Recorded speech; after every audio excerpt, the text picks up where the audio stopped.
কবিতা শহীদ উসমান হাদির স্মরণে লিখেছি এবং আবৃত্তি করছি আমি মোহতামিম আবদুল্লাহ আল মামুন। স্বাধীনতা শব্দটি আছে মানুষের মুখে, আছে বিদ্যালয়ের বই পুস্তকে।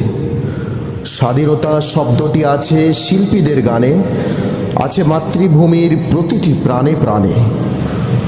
তবে আজ স্বাধীনতা মানে রক্তের হোলি খেলা, স্বাধীনতা মানে গুলিবিদ্ধ শির নুইয়ে পড়া, স্বাধীনতা মানে অকাল মৃত্যু স্ত্রী সন্তান হারা, স্বাধীনতা মানে বজ্রকণ্ঠে বিষাদের অগ্নিশিখা। স্বাধীনতার উন্মুক্ত বাতাস আর আনন্দ উল্লাস সে কি লুকিয়ে আছে 52 ভাষা আন্দোলনে নাকি 69-এর গণ অভ্যুত্থানে?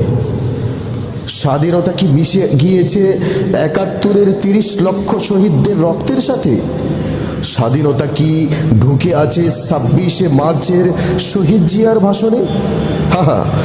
স্বাধীনতা সে তো হারিয়ে গিয়েছে বহু আগে। তাই তো আবরার ফাহাদ, আবু সাইদ, মুগ্ধদের প্রাণ ঝরে। কার এত বড় সাহস অকুতভয় সৈনিক বীর উসমান হাদিকে হত্যা করে? সে কে জানো? স্বাধীনতার গল্প শুনিয়ে ছাত্র জনতাকে রাজাকার বলে খুন করেছিল যে। হে বাংলার দামান ছেলেরা, জেগে উঠ হাজার পুরুষের শক্তি নিয়ে, জেগে উঠ ঘৃণা আর অভিশাপের অগ্নিশিখা জ্বালিয়ে। শুনে রাখো, দাসত্বের জিঞ্জিরে আবদ্ধ মুনাফেক মীর জাফরেরা শহীদদের লাশ ছুঁয়ে শপথ করেছে বীর বাঙালিরা।